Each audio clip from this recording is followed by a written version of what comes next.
अस्सलाम वालेकुम, आप देख रहे हैं GTV न्यूज़ और मैं हूं ज़ारा शफी और मैं हूं मोहम्मद मुज़म्मिल हुसैन। हेडलाइंस आप जान चुके हैं, अब शामिल करेंगे तफसीलात। और सबसे पहले आपको बताएं कि कौमी असम्बली का इजलास आज छुट्टी के रोज़ भी जारी है। बजट पर बहस की जा रही है। हुकूमत और अपोजिशन अरकान बजट से मुतालिक अपनी आरा का ऐवान में इजहार कर रहे हैं। इजलास में बलोचिस्तान असम्बली में पेश आने वाले वाक़े पर भी बातचीत मुतवक्के है।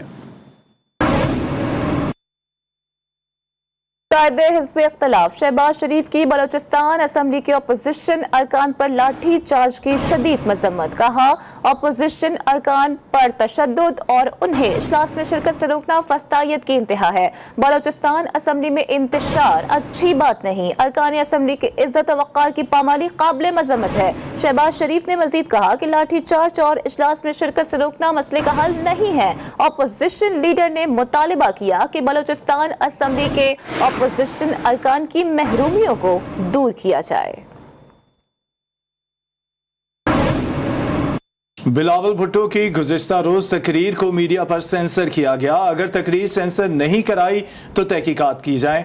कौमी असम्बली के इजलास में पीपल्स पार्टी के रहनुमा कादिर पटेल ने इजहार ख्याल के दौरान मुतालबा कर दिया। मजीद कहा कि ऐवान में बाकायदा किताबें उछालने की वीडियोज ड्यूटी लगाई गई थी और ऐसे वुज़रा ने किताबें फेंकी जिनसे तवक्को ही नहीं थी।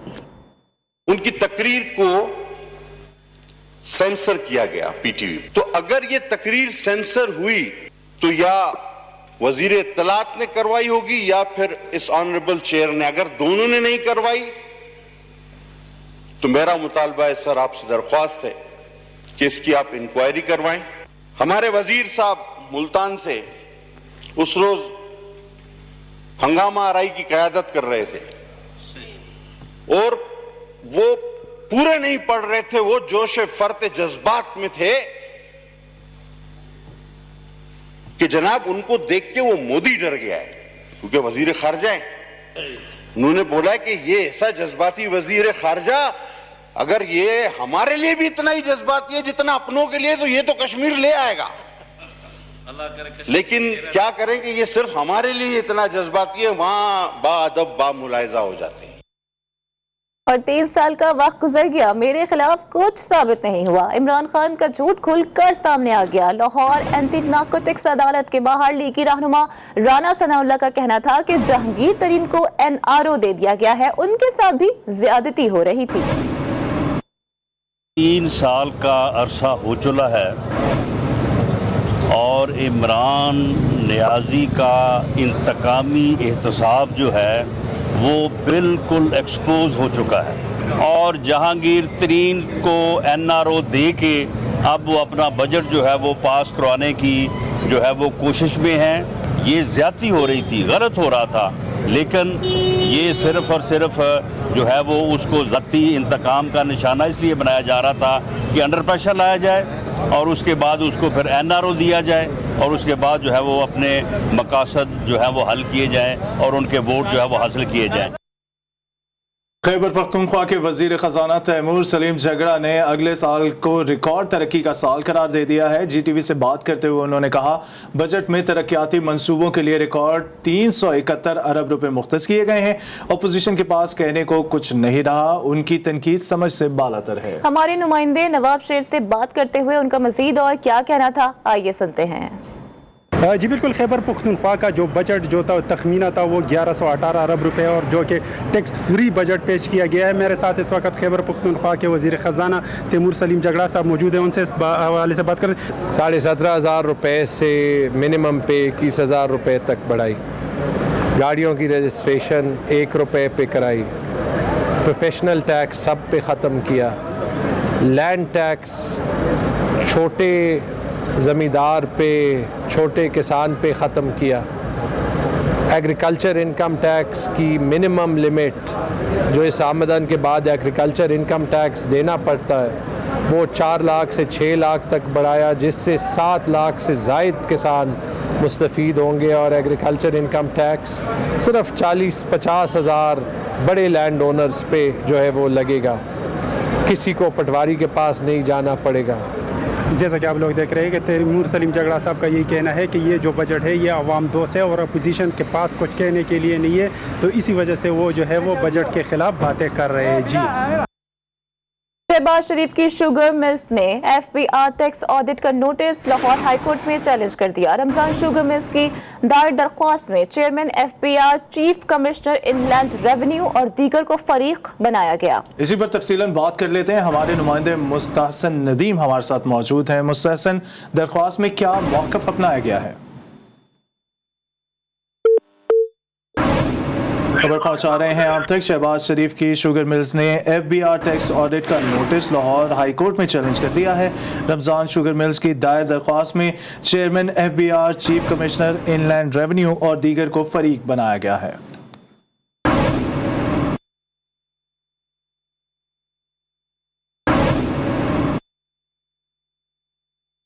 नैब लाहौर ने एलडीए और टेपा अफसरान के खिलाफ इंक्वायरी का आगाज कर दिया है। एलडीए के चीफ इंजीनियर मजहर हुसैन को नैब लाहौर की जानिब से 24 जून को तलब कर लिया गया। इस हवाले से मजीद बात करेंगे अपने नुमाइंदे मियां शुएब से। मियां शुएब, अपडेट कीजिएगा, किस इंक्वायरी में तलब किया गया है अफसरान को?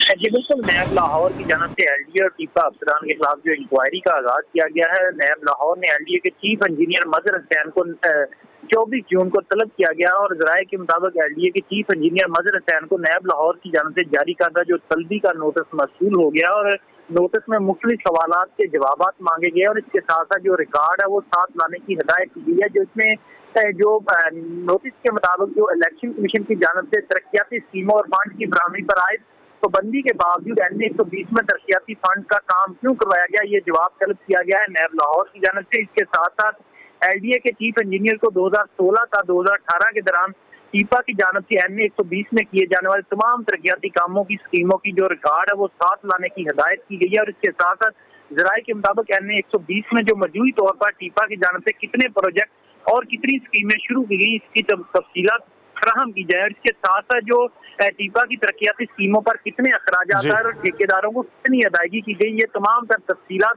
नैब की जानिब से मांगी गई है। और नैब ने टीपा और एलडीए अफसरान के खिलाफ इंक्वायरी का आगाज कर दिया है। शुक्रिया हमें तफसीलात के लिए। मुहलिक वबा कोरोना के हवाले से भी आपको आगाह करते हैं। मुल्क भर में कोरोना वायरस से अमवात की तादाद में वाज़ेह कमी देखने में आई है। गुज़िश्ता 24 घंटों में वबा के मज़ीद 27 मरीज इंतकाल कर गए हैं, जिसके बाद कोरोना से अमवात की मजमूई तादाद 21,940 हो गई है। 24 घंटों में कोरोना के 991 नए मरीज भी सामने आए हैं, जबकि मुल्क में मस्बत केसेस की शरह 2.14% रही।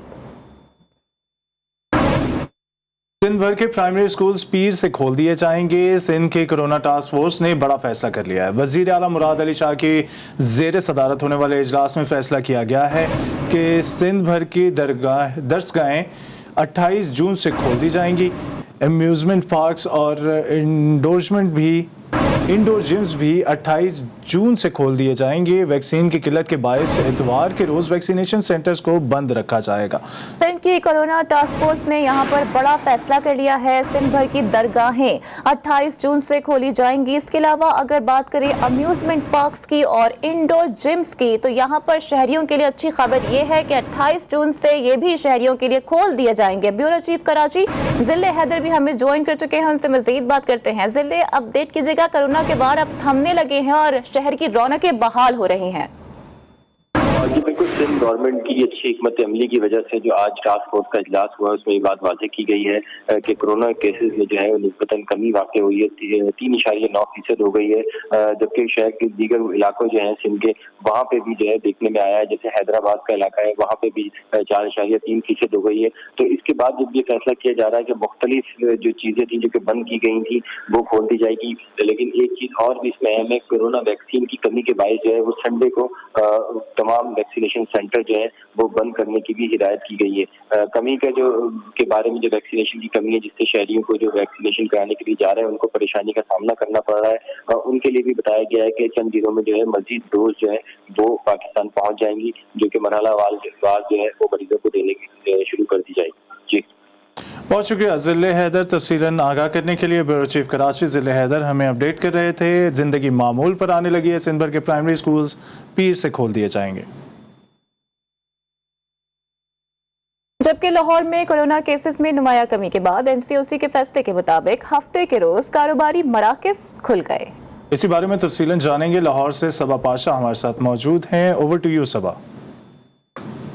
आज हफ्ते के रोज़ जो लॉकडाउन लगा होता था उसमें नरमी कर दी गई है और लॉकडाउन के बायस जो तमाम दुकानें बंद कर दी जाती थी, आज मरहलावार जो है वो खोली जा रही है और दुकानदार हजरात जो हैं वो भी काफ़ी खुश नज़र आ रहे हैं। उनका कहना है कि उनका एक दिन जो कारोबार का बंद रहता था अब वो बहाल हो गया, जिसके बायस उनके जो कारोबार हैं वो कमा भी सकेंगे और उनकी जो रिस्क है वो चल भी सकेगा। इस बारे में हम दुकानदार से बात कर लेते हैं। हमें बड़ी खुशी है, एक दिन हमारा कारोबार जो हम घर बैठ जाते थे वो हमारे घर के जो हालात हैं वो ठीक हो जाएंगे और जो हुकूमत का ये अच्छा कदम है और हम चाहते हैं कि 8 बजे से ज़्यादा टाइमिंग भी बढ़ा दें, वो 10 बजे तक कर दें और इससे हमारा और रोज़गार चल जाएगा। जो हमारे कस्टमर होते हैं हम उनको 8 बजे के बाद पेंडिंग कर देते हैं या फिर वो कस्टमर चला जाता है, वो भी हमारा लॉस होता है। हम चाहते हैं कि 10 बजे तक टाइमिंग भी कर दें और हफ्ते को इन्होंने ख़त्म किया, बहुत अच्छा इक़दाम किया इन्होंने, गवर्नमेंट से हम बड़े खुश हैं। जी बिल्कुल, जैसा कि आपने जाना कि इनका कहना है कि हफ्ते को जो दुकानें खोलने का इक़दाम लिया गया है इस पर हुकूमत का काफ़ी शुक्रगुजार है। इनका कहना है कि जो टाइमिंग्स हैं 8 बजे तक की वो भी बढ़ा दी जाए, क्योंकि जो रात को ग्राहक आते हैं उन्हें अगले दिन पे पेंडिंग करना पड़ता है, जिसके बायस इन्हें मुश्किलात का सामना करना पड़ता है। लेकिन साथ ही हफ्ते के रोज़ जो है दुकानें खुलने पर खुश भी नज़र आ रहे हैं और हुकूमत से जो है अपील कर रहे हैं कि इसी तरह से जो है टाइमिंग्स भी बढ़ा दी जाएँ। जी, लाहौर में कोरोना वैक्सीन की किल्लत के बायस 50 से ज़ायद वैक्सीनेशन सेंटर्स बंद कर दिए गए हैं। लाहौर में सिर्फ 4 वैक्सीनेशन सेंटर्स ऐसे हैं जो इन पर वैक्सीनेशन का अमल जारी है। वकार शौकत भी हमें ज्वाइन कर चुके हैं, उनसे मजीद बात करते हैं। वकार, अपडेट कीजिएगा कि सिर्फ 4 ही वैक्सीनेशन सेंटर्स हैं जहां पर वैक्सीन लगाई जा रही है। क्या इत्तलात हैं जो बाकी वैक्सीनेशन सेंटर हैं वहां पर रीस्टॉकिंग कब तक हो जाएगी?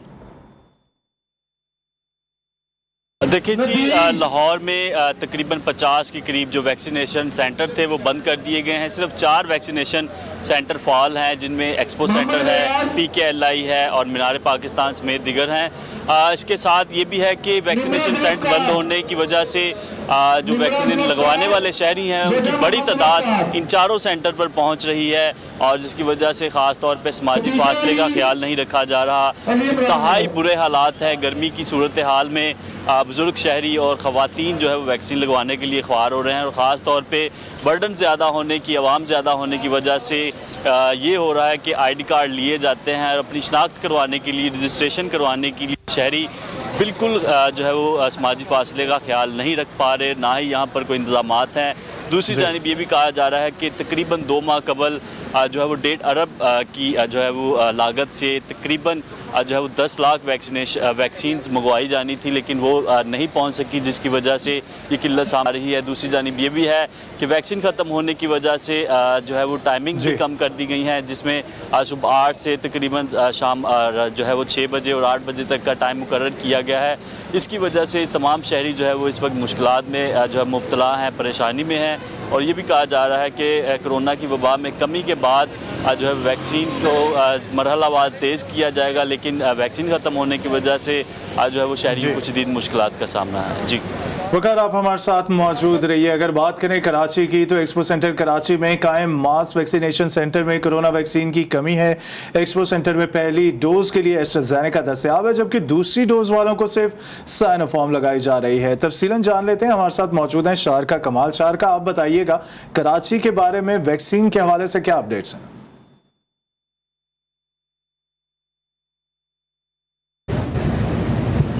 जी बिल्कुल, कराची में जो mass vaccination centre, expo centre में यहाँ पे एक दफ़ा फिर वैक्सीन की किल्लत हो चुकी है। यहाँ पे सिर्फ 2 ही वैक्सीन दस्तियाब हैं, साइनोफार्म और एस्ट्राज़ेनेका। साइनोफार्म भी क्योंकि वो भी कम है तो सिर्फ उसकी भी सिर्फ दूसरी डोज लगाई जा रही है, जबकि एस्ट्राज़ेनेका की दोनों डोजेस लगाई जा रही हैं। जबकि जो लोग साइनोवेक पहले लगवा चुके हैं, जिनको आज की डेट दी गई है, यहाँ पर हमने लोगों से बात की, उनका कहना है कि उनके पास मैसेज भी आया है नादरा की तरफ से कि आज आपकी जो है वो 2nd डोज़ की डेट है। जब लोग यहाँ आए हैं तो उन्हें इतनी लंबी लाइन लगा के जब वो गेट तक पहुँचते हैं उसके बाद उन्हें बताया जाता है कि साइनोवेक की दूसरी डोज अवेलेबल नहीं है। तो लोगों का ये कहना है कि अगर कोई मसला है या कोई डोजेज़ अवेलेबल नहीं है तो या तो उन्हें मैसेज इस तरह से फॉरवर्ड ना किए जाएँ या फिर उन्हें स्टार्ट में ही बता दिया जाए कि इतना उनका टाइम वेस्ट ना हो। दूसरी जानिब जो है वो जो वज़ीर आला कोरोना टास्क फोर्स का इजलास उसमें कहा गया क्योंकि वैक्सीन की किल्लत है, क्योंकि लेकिन ये एक्सपो सेंटर 24 घंटे खुला हुआ था, लेकिन कल जो है वो सारे वैक्सीनेशन सेंटर बंद रहेंगे। एक्सपो सेंटर भी कल बंद रहेगा। इसके अलावा जो है उनका इंतजामिया से हमारी बात उन्हें कहना है कि वैक्सीन की डोजेस जल्द फराहम कर दी जाएंगी, लेकिन तरफ से कोई डेट नहीं दी गई। जबकि जो लोग यहाँ पे आ रहे हैं, शहरी जो यहाँ पे वैक्सीन लगवाने के लिए आ रहे हैं, उन्हें काफ़ी मुश्किल का सामना करना पड़ा है। लोग इतनी लाइन लगा के जब गेट तक जाते हैं या अंदर जाते हैं एक्सपो सेंटर कल बंद रहेगा। और इसके अलावा आपको बताएं तो कराची हो या लाहौर हो, वहां पर वैक्सीन की कमी नजर आ रही है और रीस्टॉकिंग के हवाले से भी कुछ कहना अभी काबिल वक्त है। शारका कमाल हमें कराची से रिपोर्ट कर रही थी। इसके अलावा वकार शौकत हमारे साथ मौजूद थे लाहौर से। आप दोनों का बहुत शुक्रिया। लाहौर पीएचए मुलाजमीन के लिए कायम कोरोना वैक्सीनेशन सेंटर वीरान पड़ा है। ड्यूटी पर मौजूद डॉक्टर शहजाद का कहना है कि 8 दिनों के दौरान सिर्फ 4 दिन वैक्सीन मिली है। मजीद बताएंगे वहीद गुज्जर।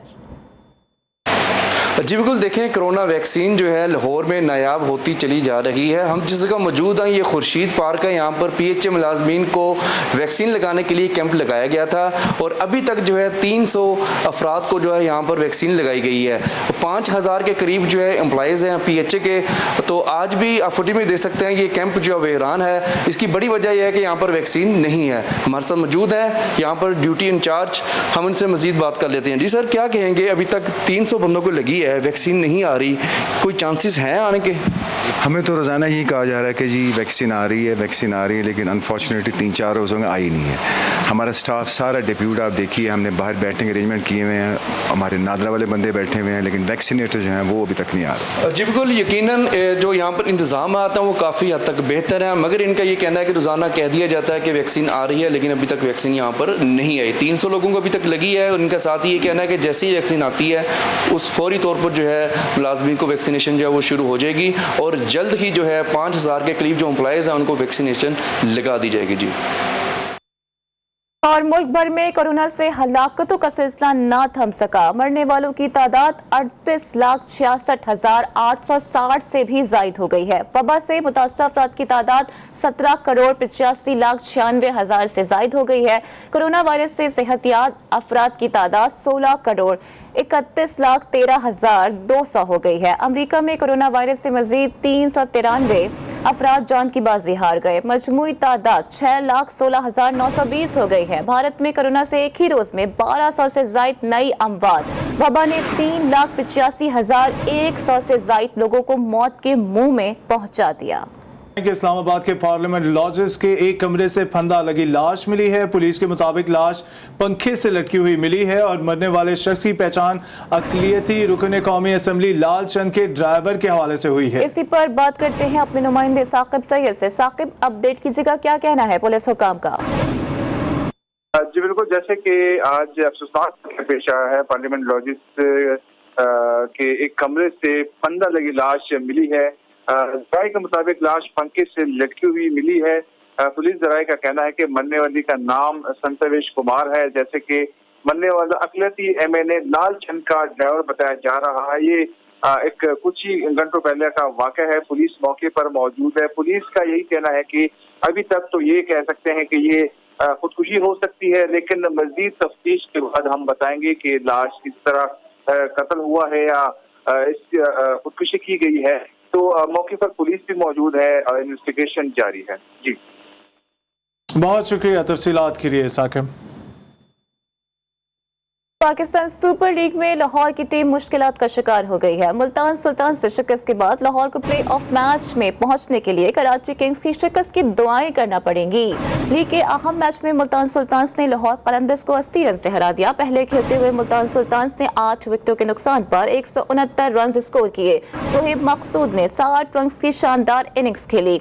जवाब में लाहौर कलंदर्स की बैटिंग लाइन रेट की दीवार साबित हुई और पूरी टीम 89 रन पर ही ढेर हो गई। जेम्स फॉकनर्स 22 रन बनाकर नुमाया रहे। शाहनवाज धानी ने 4 और इमरान खान ने 3 विकेटें उड़ाई। शानदार कारकर्दगी पर शाहनवाज धानी मैन ऑफ द मैच करार पाए। आज लीग के सिलसिले में 2 मैचेस खेले जाएंगे।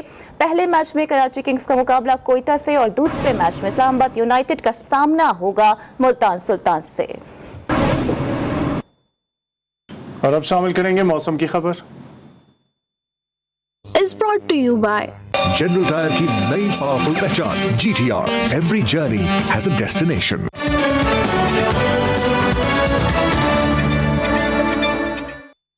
कराची में आज भी समुद्री हवाएं बंद हैं जो शाम तक बहाल हो जाएंगी। महकमा मौसमियात के मुताबिक शहर के शुमाली हिस्सों में तेज़ हवाओं के साथ हल्की बारिश मुतवक्के है, जबकि शाम को बाज़ इलाकों में तेज़ हवाओं के साथ बूंदाबांदी का भी इम्कान है।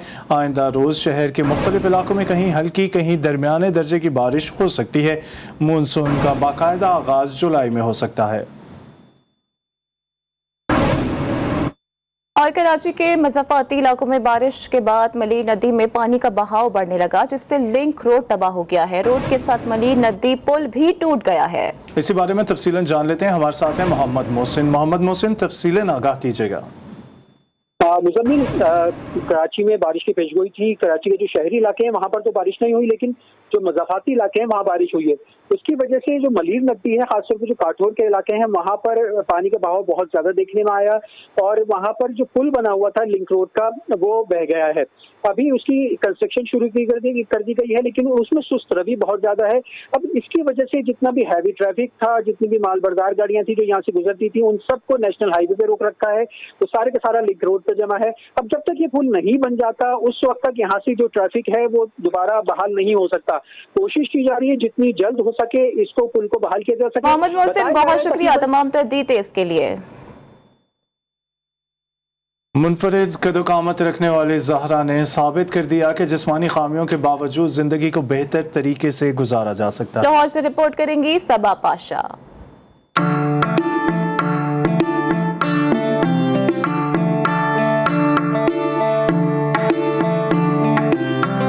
माजूरी मजबूरी हरगिज नहीं, लाहौर की टिकटॉकर ने साबित कर दिया। ज़हरा का कद तो काफी कम है, लेकिन हौसले बहुत बुलंद हैं। ज़हरा के अंदर जिस्मानी नुक्स पैदाइशी तौर पर मौजूद है। गैर मामूली तौर पर छोटे पैरों की वजह से चलने में मुश्किलात तो पेश आती हैं, लेकिन ज़हरा ने कभी हिम्मत ना हारी। जो बीमार लोग हैं ना, जो आखिरी स्टेज पर है, उनके पास जाकर कुछ वक्त गुजारे और उनसे पूछे, उनके वो एक एक स्किन के लिए अल्लाह से मांग रहे हैं कि अल्लाह हमें एक जिंदगी का एक दिन मौका और दे दे जिंदगी का, तो वो इतना शुक्र अदा करेंगे ना, भूल जाएंगे कि उनकी कोई तकलीफ भी थी। ज़हरा टिकटॉक और इंस्टाग्राम की एप्स पर अपने मखसूस अंदाज से माजूर लड़कियों की हिम्मत अफजाई करती हैं। मैं इंस्टा पे हूँ, ब्यूटी इन्फ्लुएंसर हूँ और कहा जाता है कि मैं पाकिस्तान की वाहिद ब्यूटी इन्फ्लुएंसर हूँ जो व्हीलचेयर पे है। ज़हरा ने जिस्मानी नुक्स के बावजूद दुनिया को बता दिया कि हर मुश्किल का सामना कैसे करना है। हालात कोई भी हों, अपनी कमजोरी को ही अपनी ताकत बनाना असल कामयाबी है।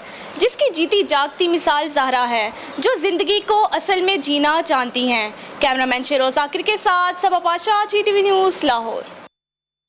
और ईरानी सदारती इंतखाबात में वोटों की गिनती का अमल जारी है। गैर हतमी गैर सरकारी नताइज के मुताबिक इब्राहिम रईसी ने मैदान मार लिया है। सदर हसन रूहानी ने अपने वीडियो बयान में शफाफ, पुरअमन और जमहूरी अंदाज में इंतखाबात मुनक्किद होने पर कौम को मुबारकबाद पेश की। सदर हसन रूहानी ने कहा कि कामयाब उम्मीदवार के बाज़ाब्ता ऐलान तक बाज़ाब्ता मुबारकबाद में ताख़ीर करूँगा। गैर सरकारी और गैर हतमी नताइज के मुताबिक इब्राहिम रईसी वाज़ेह अक्सरियत के साथ सरे फहरिस्त है।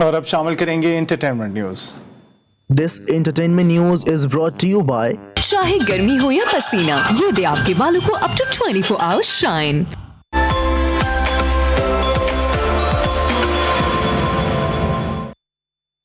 जमीन के बाद मरीख पर भी इंसानी फितरत ना बदली। माँ और बेटी को घर में घुसे कातिल से जान बचाना मुश्किल हो गया। हॉलीवुड मूवी सेटलर का ट्रेलर जारी कर दिया गया।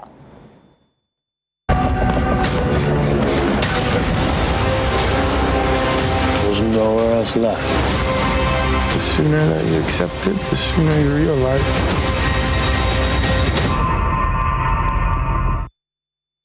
न्यूज़ बुलेटिन से फिलहाल इतना ही। कुछ ही देर में लौटेंगे हेडलाइंस के साथ। देखते रहिएगा GTV।